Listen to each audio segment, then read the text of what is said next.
Hello students, welcome to winning कश online classes. जैसे कि आप लोगों ने देखा होगा, कल मैंने लाइव क्लासेस ली थी जिसमें हम लोगों ने बहुत सारे एमसीक्यू डिस्कस किए थे। पर्टिकुलर जिन जिन टॉपिक बच्चों के डाउट थे हमने उसमें भी डिस्कस किया था। इस तरह के आप लोगों को बहुत सारे लाइव क्लासेस अभी मिलेंगे जहाँ पे हर एक बच्चा अपने जो भी डाउट्स है, जिस भी सब्जेक्ट के लाइव क्लासेस होगी उसमें आप लोग डिस्कस कर सकते हो। मैंने कल कुछ क्वेश्चंस भी स्क्रीन पे दिखाए थे, बट उससे अलावा उसके अलग भी मैंने बहुत सारे क्वेश्चन आप लोगों से पूछे थे।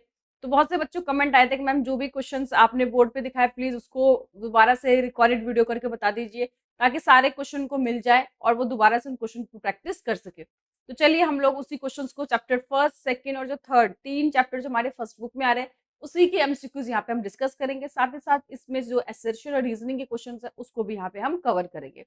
तो फर्स्ट क्वेश्चन है कि who were the three leaders who floated the idea of NAM. NAM का जो आइडिया है वो किस नेता के द्वारा लिया गया था? तो आपके पास चार ऑप्शन दे रखे, Nehru, John F Kennedy, Titu. तो जॉन एफ कैनेडी इसमें नहीं है, दो सही है, तो इसका ऑप्शन तो बनानी हुई। तीन नेता पूछा है, नेहरू, सुकर्णो और टीटू। ये करेक्ट आंसर है कि नेहरू, जवाहरलाल नेहरू, सुकर्णो और टीटू। नेक्स्ट क्वेश्चन है कि which among the following is not an outcome of the disintegration of USSR. इसमें से कौन सा यूएसएसआर विघटन का परिणाम नहीं है? अगर यूएसएसआर डिसइंटीग्रेट हुआ तो क्या चीज है जिसका इफेक्ट नहीं पड़ा? तो द क्या था, end of the ideological war between the US and USSR. तो बिल्कुल करेक्ट है, ये जो आइडियोलॉजिकल वॉर था, विचारधारा की लड़ाई थी, वो क्या हो गई, खत्म हो गई। डिफरेंट यानी कि जो अमेरिका था वो कैपिटलिज्म और डेमोक्रेटिक को प्रमोट कर रहा था, ये सोशलिज्म और कम्युनलिज्म को प्रमोट कर रहा था। तो वो जो डिफरेंट डिफरेंट आइडियोलॉजी थी सुपर पावर की, वो क्या हो गई, खत्म हो गई यूएसएसआर डिसइंटीग्रेट होने के साथ ही। बर्थ ऑफ सीआईएस, तो फिर देखा हमने जो भी यूएसएसआर था 15 रिपब्लिक्स को मिलकर बने थे, उसमें से तीन जो थे वो अलग हो गए थे, बाकी जो 12 बच गए थे उन्होंने अपना खुद एक सीआईएस बनाया था। ये फॉर्मली तो कुछ नहीं था कि इनफॉर्मली उन्होंने अपने आप को कनेक्ट रखने के लिए, दूसरे के हेल्प करने के लिए, जुड़ने साथ रहने के लिए उन्होंने बनाया था। तो ये बिल्कुल बना था क्योंकि डिसइंटीग्रेशन के बाद ये सीआईएस बना था। तो ये भी इसका आउटकम है। Change in balance of power in the world politics, तो ये भी इसका आउटकम है कि जो बैलेंस ऑफ पावर था वो चेंज हो गए थे। पहले केवल दो ही महाशक्तियों के पास पावर थे, अब पावर बदल गए थे। And crisis the middle east, तो मिडल ईस्ट जो क्राइसिस है वो इसका आउटकम बिल्कुल भी नहीं है, क्योंकि वो उससे पहले स्टार्ट हुआ और उसके बाद भी ये कंटिन्यूअसली चलता रहा और आज भी इस यहाँ पे प्रॉब्लम देखने को मिलती है। नेक्स्ट कह रहा है कि the highest point of cold war, ये मैंने कितनी बार पूछा होगा और ये बहुत इंपॉर्टेंट भी इसीलिए जब भी मैं एमसीक्यू बनाती हूँ तो पता नहीं क्यों क्वेश्चन बार बार उसमें आ ही जाता है। तो कह रहा था highest point of cold war क्या एस्टैब्लिशिंग नाटो है, क्या एस्टैब्लिशिंग C2 एंड सेंटो है, मिडल ईस्ट क्राइसिस है, या क्यूबा मिसाइल क्राइसिस है। ये एक ऐसा क्वेश्चन है, मुझे लगता है यहाँ पे जितने भी बच्चे वीडियो देख रहे होंगे इसका आंसर तो 100% हर एक बच्चों को इसका आंसर पता ही होगा। कह रहा है कि why did not war happen during the cold war. देखिए सुपर पावर के पास इतने सारे परमाणु हथियार थे, दोनों बहुत स्ट्रांग थे और कई बार ऐसा माहौल भी बना कि अब ऐसा लग रहा था कि एक्चुअल में वॉर दोनों के बीच में हो जाएगा। कई बार सुपर पावर आमने सामने भी है, बट फिर भी उनके बीच में एक्चुअल वॉर नहीं हुआ। क्यों नहीं हुआ? आपके पास चार ऑप्शन दे रखे हैं, due to theory of deterrence के कारण, ड्यू टू नैम के कारण, due to Cuba missile crisis के कारण, ये active involvement of UN, UN के जो इतना एक्टिव इन्वॉल्व था वो देश में शांति बनाए रखने के लिए, जिसके कारण उन्होंने वॉर एक्चुअल में नहीं होने दिया। तो इसका आंसर है due to theory of deterrence, deterrence के कारण जो है वास्तव में वॉर नहीं हुआ। कह रहा है who become the successor of USSR, USSR का सक्सेसर कौन बना जिसको यूएन में यूएसएसआर की परमानेंट सीट भी मिली? क्या रशिया को, बेलारूस को, लाटविया को, या किसी को भी नहीं? तो इसका आंसर रशिया है। याद रखना कि जब यूएसएस डिसइंटीग्रेट हो गया तो उसका जो सक्सेसर है रशिया को माना गया और रशिया को ही यूएन की जो परमानेंट सीट थी उसको ये दिया गया। कह रहा है कि when Indian government sign the treaty for 20 years with USSR, बहुत सारे बच्चों ने इसका बहुत करेक्ट आंसर दिया था। तो आपके पास चार ऑप्शन 75 में, 65 में, 71 में, 85 में। तो याद रखना कि ये जो यूएसएसआर और इंडिया की गवर्नमेंट के बीच में जो ट्रीटी साइन हुई थी, वो जब इंडिया और पाकिस्तान का वॉर हुआ था, याद होगा, जिसमें बांग्लादेश इंडिपेंडेंट नेशन बना था, उसी वॉर के बाद इन दोनों के बीच में फ्रेंडशिप ट्रीटी साइन हुई थी। कहा तक उसके बाद कहीं ना कहीं जो इंडिया है वो यूएसएसआर के ग्रुप में शामिल हो गया था, बट ऐसा बिल्कुल नहीं था। उसके बाद भी अमेरिका से भारत के बहुत अच्छे रिलेशन रहे, तो ग्रुपिज्म में भारत कभी भी शामिल नहीं हुआ था। नेक्स्ट है the term the largest garage sale in history, कौन से टर्म में आपने पढ़ा था, किस टॉपिक में आपने पढ़ा था? आपको याद करना होगा। गैरेज सेल, जैसे मैंने बताया था कि जो भी गवर्नमेंट इंडस्ट्री थे उनको बहुत ही कौड़ियों के दाम पे, बिल्कुल पेनी रेट पे, बहुत ही छोटे दर पर बहुत सारे इंडस्ट्री को सेल कर दिया गया था, जिसको कि हिस्ट्री में गैरेज सेल के नाम से कहा था। तो क्या आपने क्यूबन मिसाइल क्राइसिस पढ़ा था? बिल्कुल भी नहीं। क्या गल्फ वॉर पढ़ा था? नहीं पढ़ा था। शॉक थेरेपी में? यस, शॉक थेरेपी के अंदर हमने ऐसा कुछ पढ़ा था। नेक्स्ट क्या था, अरब स्प्रिंग स्टार्टेड फ्रॉम। कल मैंने पूरा अरब स्प्रिंग भी आपको बताया था किस तरह से वो टूनिशिया से स्टार्ट हुआ था और बहुत सारे जो अरब कंट्री है उन देशों में फैला था। वेंडर का नाम मोहम्मद बुआजी जी था, वहाँ के टूनिशिया में जो नेता थे उस टाइम पे, लीडर थे जो बहुत ही डिक्टेटर थे, उनका नाम क्या था, बेन अली नाम था। तो ये सब चीजें हमने वहाँ पे डिस्कस किया था। तो यहाँ पे कह रहा है अरब स्प्रिंग कहाँ से स्टार्ट हुआ था। ये आई होप जिसने भी कल ये वीडियो देखा होगा उसको इसका आंसर पता होगा। साथ ही साथ मैंने अरब स्प्रिंग के कुछ ज्यादा क्वेश्चंस भी यहाँ पे कवर किए, क्योंकि बच्चे कमेंट आए थे कि मैम अरब स्प्रिंग के कैसे क्वेश्चंस आएंगे वो प्लीज बता दीजिएगा, क्योंकि अरब स्प्रिंग किसी भी एनसीईआरटी की बुक में नहीं दे रखा और बहुत सारे सैम्पल पेपर ने अरब स्प्रिंग को कवर भी नहीं कर रखा। तो आपके लिए जानना बहुत जरूरी है कि किस फॉर्म में अरब स्प्रिंग के क्वेश्चन आ सकते हैं। तो इसका आंसर होगा टूनिशिया। जो अरब स्प्रिंग कहाँ से स्टार्ट हुआ था, टूनिशिया से स्टार्ट हुआ था।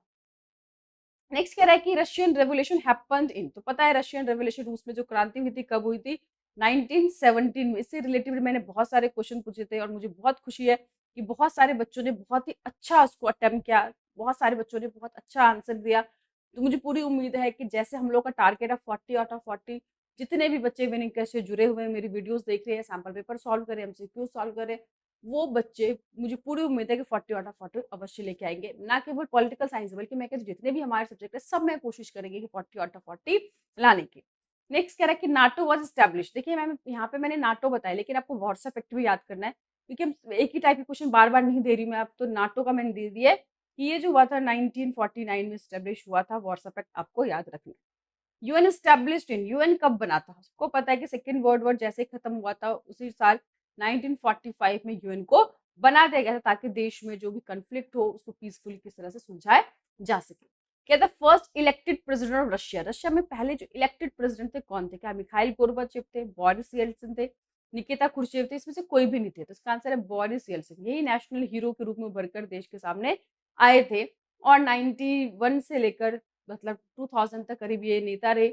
लेकिन रशिया में इन नेता की वजह से काफी नुकसान हुआ, देखा आपने, शॉक थेरेपी में पड़ा है। लेकिन जब 2001 में दोबारा से जो व्लादिमीर पुतिन, जो कि करंट अभी वहां के राष्ट्रपति हैं, तब से रशिया में फिर से एक डेवलपमेंट का प्रोसेस देखने को मिला है। यहाँ की बहुत एक्सपेक्टेशन थी बोरिस येल्सिन से, लेकिन वो मतलब एक्सपेक्टेशन पे खरे नहीं उतरे। कह रहे arrange the following in the chronological order. इसमें आपको क्रोनोलॉजिकल ऑर्डर में अरेंज करना है। कल ही हमने सभी क्वेश्चन को डिस्कस किया था। सोवियत यूनियन ने कब इन्वेट किया था अफगानिस्तान पे, यानी कि अपनी आर्मी कब भेजी थी, बर्लिन वॉल कब गिरा था, रशियन रेवोल्यूशन कब हुआ था और डिसइंटीग्रेशन ऑफ यूएसएसआर। तो ये क्वेश्चन मैं आप लोगों के लिए छोड़ती हूँ।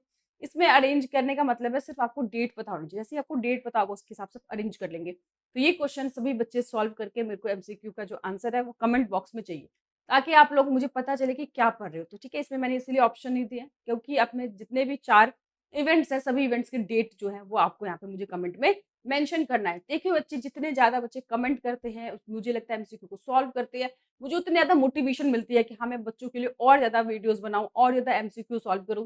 क्योंकि आप लोग पार्टिसिपेट करते हैं तो एक अच्छा लगता है कि ठीक है अगर मैं मेहनत कर रही हूँ आप लोगों के लिए तो आप लोग भी इक्वली कंट्रीब्यूट करो। तो इसीलिए मैं चाहती हूँ कि जो भी स्टूडेंट्स वीडियो को देखें उसमें जितने भी मेरे जो आंसर्स हैं जो मैंने बच्चों के लिए छोड़ा है, तो प्लीज आप लोग जरूर इसका आंसर बताइएगा, ताकि मुझे लगे कि हाँ आप लोग सीरियसली उस चीज को ले रही है। तो 13 क्वेश्चन बच्चों के लिए आप लोग सॉल्व करेंगे, इसका आंसर मुझे बताएंगे। चलिए नेक्स्ट है कि which among the following statement that describe the nature of Soviet economy is wrong. इसमें से कौन सा स्टेटमेंट जो है सोवियत इकोनॉमी को डिस्क्राइब जो कर रहा है वो गलत है। क्या सोशलिज्म वाज डोमिनेंट आइडियोलॉजी, बिल्कुल सही है ये तो। State ownership existed over the factor production, ये भी बिल्कुल सही है। पीपल एंजॉयड इकोनॉमिक फ्रीडम, ये बिल्कुल भी नहीं है, वहां के लोगों को बिल्कुल भी किसी तरह की आजादी नहीं थी। तो ये जो कैरेक्टर है बिल्कुल गलत है। देश कह रहा है कि a massive coalition of dash country fought against Iraq in 1990 में। आपने देखा था कि जब इराक ने कुवैत पे इन्वेड किया था, बात तो समझाया गया, लेकिन बात से जब नहीं माना तो यूएन ने एक मैंडेट जारी किया, और जिसमें कह रहा है कितने देश की कंबाइंड आर्मी ने इराक के खिलाफ लड़ाई की। तो उसमें आंसर है 34 कंट्री, 34 देशों ने मिलकर। लेकिन उसमें से 75% आर्मी किसकी थी, अमेरिका की ही थी। The first gulf war also known, जो पहले अरब युद्ध है उसको खाड़ी युद्ध को और किस नाम से जाना जाता है, कंप्यूटर वॉर से, वीडियो गेम वॉर के नाम से, ऑपरेशन डेजर्ट स्टॉर्म, या ऑल ऑफ द अबव। तो इसका आंसर है ऑल ऑफ द अबव, सभी इसके ये नाम है। नेक्स्ट कह रहा है Hosni Mubarak associated with which country. ये जो अरब स्प्रिंग का क्वेश्चन है, तो होस्नी मुबारक जो थे वो किस देश के नेता थे, ईरान के, इराक के, इजिप्ट के, टूनिशिया के। तो इसका आंसर है टूनिशिया। हालांकि अरब क्रांति के बाद, अरब स्प्रिंग के बाद इनकी सरकार जो 1979 से चली आ रही थी वो भी कोलैप्स हो गई, गिर गई, जनता ने इतना इनका प्रोटेस्ट किया, विरोध किया। काफी लंबे टाइम से इनकी तानाशाही की सरकार थी। क्या था, world bank was created. World bank कब क्रिएट किया गया, आपको याद रखना है कि जब यूएन बना था उससे 1 साल पहले, 45 में यूएन बना, उससे 1 साल पहले 1944 में। डब्ल्यूटीओ सक्सेसर ऑफ, डब्ल्यूटीओ किसका सक्सेसर था, यानी कि डब्ल्यूटीओ से पहले सेम कौन सी ऑर्गेनाइजेशन थी, जैसे हमने देखा ना यूएन जो है किसका सक्सेसर था, लीग ऑफ नेशंस का, जो फर्स्ट वर्ल्ड वॉर के बाद बना था, बट अपने काम को ठीक से नहीं कर पाया तो उसको हटा दिया, क्योंकि बेसिकली जो लीग ऑफ नेशंस बने थे, क्यों बने थे भैया, अब विश्व में फर्स्ट वर्ल्ड वॉर के बाद कि सेकंड वर्ल्ड वॉर ना हो, लेकिन उसके बावजूद सेकंड वर्ल्ड वॉर हुआ, उससे भी ज्यादा नुकसान हुआ, लॉस जो है उससे भी बड़ा था। तो जो अपने प्रॉपर ऑब्जेक्टिव को नहीं पूरा कर पाए, इसलिए इसको डिसॉल्व करके एक और ज्यादा इन्फ्लुएंसिव स्ट्रॉन्ग ऑर्गेनाइजेशन बनाया गया, उसको बोला गया यूनाइटेड नेशन।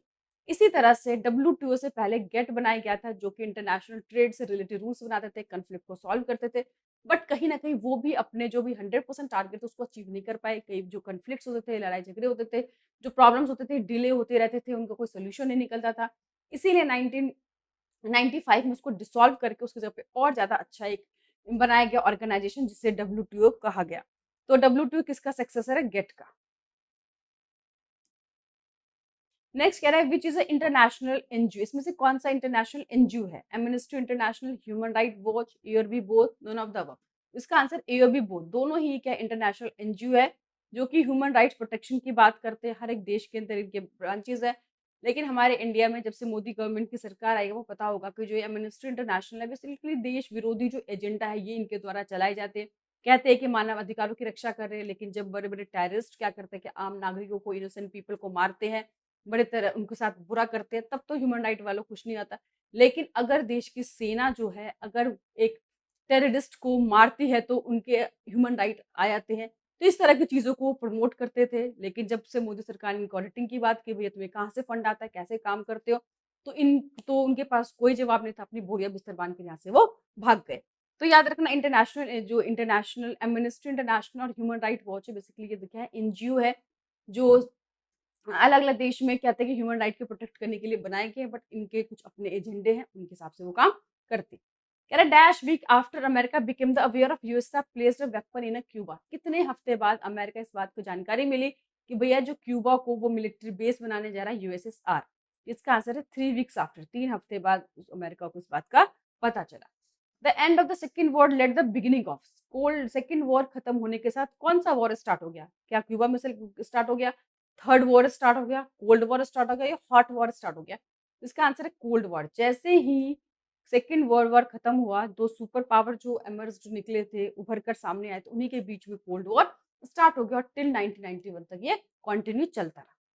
डैश कह रहा है कि dash become the main arena of conflict between the super power, super power के जो कन्फ्लिक्ट की मेन अखाड़ा, मेन जगह जो थे, वो कौन से थे, यानी कि कहाँ पे ग्रुपिज्म सबसे पहले स्टार्ट हुआ था।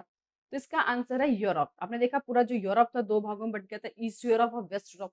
वेस्टर्न यूरोप थे, अमेरिका ग्रुप में शामिल हो गए थे, वेस्ट यूरोप में जितने भी कंट्री थे, ईस्टर्न यूरोप में जितने भी देश थे, वो सारे यूएसएसआर के ग्रुप में शामिल हो गए थे। हालांकि उसके बाद ये जो ग्रुपिज्म है वो एशिया में ही फैला, दूसरे दूसरे कॉन्टिनेंट में फैले, लेकिन सबसे पहले जो स्टार्ट हुआ था वो यूरोप से स्टार्ट हुआ था। कह रहा dash was the last leader of the USSR, it's most important, मैंने पहले ही बताया था कल वीडियो में कि फर्स्ट और लास्ट आपको बहुत इंपॉर्टेंटली याद रखना है। तो लास्ट जो लीडर थे यूएसएसआर के वो कौन थे, मिखाइल गोर्बाचेव। इनके तरफ बहुत सारे रिफॉर्म्स किए गए, बहुत पूर्ण सुधार किए, लेकिन तब तक पार्टी की इमेज इतनी खराब हो चुकी थी कि जनता उन पर विश्वास नहीं करना चाहती थी। और मिखाइल गोर्बाचेव के साथ तो इतना बुरा हुआ कि ना तो उन्हें जनता का सपोर्ट मिला, ना खुद की पार्टी का सपोर्ट मिला। जनता ने कहा कि भैया आपने जो रिफॉर्म्स किए वो बहुत स्लो थे, जिस कारण हमारी लाइफ पे कोई ज़्यादा पॉजिटिव इम्पैक्ट नहीं आ रहा है। और जो नेता है खुद की पार्टी के ब्लेम कर, लेकिन जनता की एक्सपेक्टेशन तुमने इतनी ज़्यादा बढ़ा दी कि जनता अब छोटे से रिफॉर्म से खुश नहीं हो रही है, और इसी कारण जनता ने ज़्यादा प्रोटेस्ट किया। तो वही है कि बेचारे को कहीं से भी कोई सपोर्ट नहीं मिला। अब आपके दिमाग में आ रहा है कि मैम सीधा आंसर क्यों नहीं बोल देती, क्यों आगे पीछे की स्टोरी सुनाती है। तो इसका भी एक रीज़न है। देखो जब हम क्या होता है कि हमें नाम भले ही याद ना रहो, लेकिन आगे पीछे की चीज़ें स्टोरी के साथ क्या होता है, वो चीज़ें आपको कनेक्ट कर जाती है। और आपको याद होगा कि हाँ, एक व्यक्ति था भैया, नेता था, जिसने रिफॉर्म्स किए थे, वो लास्ट नेता था, जिसको कहीं से सपोर्ट नहीं मिला। तो 2-4 चीज़ें जब हमें आप इसके बारे में बता रहे थे, तो आपको वो याद रहता है। तो कनेक्ट करना हमारे लिए क्या होता है, आसान हो जाता है। वीडियो थोड़ी-सी हो सकता है कि लेंथी बनते हो, लेकिन हमारा एम क्या है, चीज़ों को समझना, लर्न भी रहे, ताकि एग्ज़ाम तक हम उसको अच्छे से कर सकें। और सिर्फ़ इसी एग्ज़ाम में नहीं, आप लोगों को ना जाने अभी कितने बड़े-बड़े एग्ज़ाम्स देने हैं आगे, बहुत सारे स्टूडेंट्स हैं जो यूपीएससी के एग्ज़ाम्स क्लियर करना चाहते हैं, बड़े-बड़े गवर्नमेंट जॉब्स की तैयारी करना चाहते हैं, तो यहीं से आपको बेसिकली पढ़ना कैसे है, कैसे आंसर्स को अटेम्प्ट करना है, वो आप यहीं से सीख रहे हो।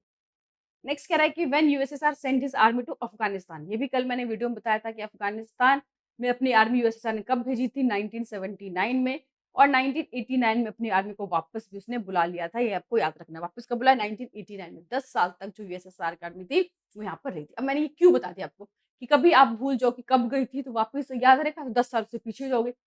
कब वापस आई थी, पता हुआ कब गई थी, तो 10 साल पता है। तो ये 10 साल कब गई, कब वापस आई, ये सब चीज़ें आपस में जोड़कर भी आप भूल जाओगे तो आपको ये याद रहेगा कि हाँ 10 साल तक आर्मी रही थी। कब गई थी, कब वापस आई थी, तो आप उससे भी हिसाब लगाकर कैलकुलेट कर सकते हो। कह रहा है which country use maximum number of veto power, तो इसका आंसर है रशिया। पहले जो था यूएसएसआर, तो यूएसएसआर के बाद जो सीट है वो रशिया को मिल गया, तो रशिया ने अब तक सबसे ज़्यादा वीटो पावर यूज़ किया है। कह रहा है कि the US launch dash against all those suspected to behind the attack of 9/11। America ने कौन-सा ऑपरेशन लॉन्च किया था जिसमें जो भी 9/11 के सस्पेक्टेड पर्सन थे, उन सभी को पकड़ने के लिए उसने ये ऑपरेशन चलाया था। उस ऑपरेशन का नाम क्या था? Operation Iraqi Freedom, Operation Desert Storm, Operation Enduring Freedom, या कोई भी नहीं। इसका आंसर है ऑपरेशन एंड्यूरिंग फ्रीडम। नेक्स्ट कह रहा है कि what is the amnesty international? Amnesty international क्या है? क्या न्यूक्लियर सेफ्टी ऑर्गेनाइजेशन है? क्या गवर्नमेंट ऑर्गेनाइजेशन है? क्या नॉन गवर्नमेंट ऑर्गेनाइजेशन है, या ह्यूमन डेवलपमेंट ऑर्गेनाइजेशन? तो मैंने कहा ना एनजीओ, पता होगा आपको, नॉन गवर्नमेंट ऑर्गेनाइजेशन, जो ह्यूमन राइट प्रोटेक्शन की बात करता है। हर एक देश में इसकी अपनी-अपनी एजेंसी है। कह रहा है newly independent country got an option to stay away from any of the alliance since the time dash was created. ये जो न्यू इंडिपेंडेंट कंट्रीज थे वो किसी भी अलायंस को ज्वाइन ना करके इंडिपेंडेंट रह सकते हैं। इसके लिए क्या बनाया गया था? क्या नाटो बनाया गया था? क्या सेंटो बनाया गया था? क्या वॉर्सो पैक्ट बनाया गया था? या नैम बनाया गया था? इसका आंसर है नैम, नॉन अलाइंड मूवमेंट। वो किसी भी ग्रुप में ना होकर वो नैम की पॉलिसी को अपना सकते हैं। क्या the smaller state were important for super powers? Way super power तो ऑलरेडी इतने स्ट्रांग है, उनके पास सब चीजें, तो वो उनको छोटे देशों के साथ अलायंस की क्यों जरूरत होती है? क्यों छोटे देश उनके लिए इंपॉर्टेंट थे? वाइटल रिसोर्सेज के लिए, टेरिटरी के लिए, इकोनॉमिक सपोर्ट के लिए, सभी चीजों के लिए। तो इसका आंसर है ऑल ऑफ दीज। सभी चीजों के लिए वो छोटे देशों के लिए इंपॉर्टेंट थे।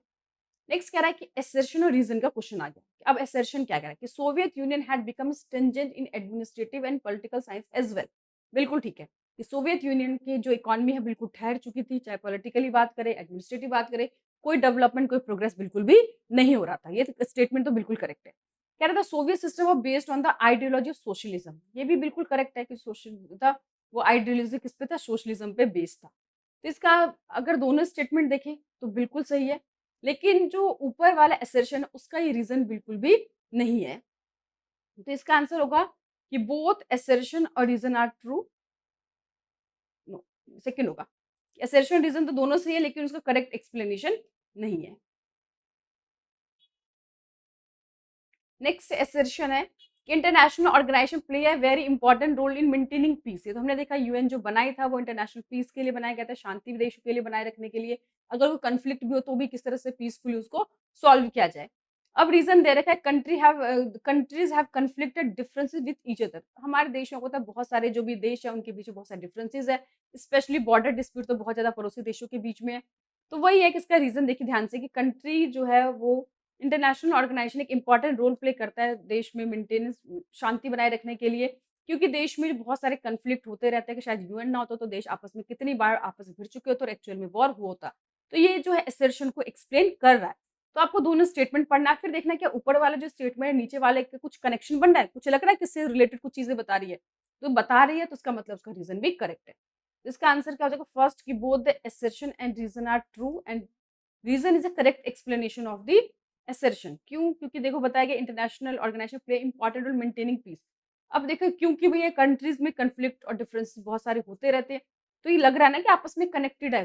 तो इसका क्या आंसर होगा कि असर्शन रीजन दोनों ही सही है, और जो रीजन है वो करेक्ट एक्सप्लेनेशन ऑफ असर्शन है। अब अरब स्प्रिंग पे आते हैं कि the Arab spring did not transit which of the country.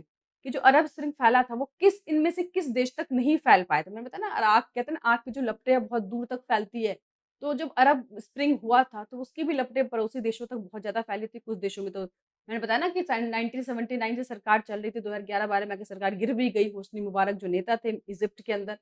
तो कह रहे इसमें से कौन सा ऐसा देश था जो इसकी लपट से बच गया था? क्या टूनिशिया? टूनिशिया से स्टार्ट ही हुआ था। लीबिया में भी इसका इफेक्ट पड़ा था, ईरान में नहीं पड़ा था, यमन पड़ा था। तो इसमें कौन सा देश है? ईरान। ईरान एक ऐसा देश था जिसमें इसको कोई फर्क नहीं पड़ा था, हालांकि भी मुस्लिम देश है बट उसमें इसको उतना फर्क नहीं पड़ा था।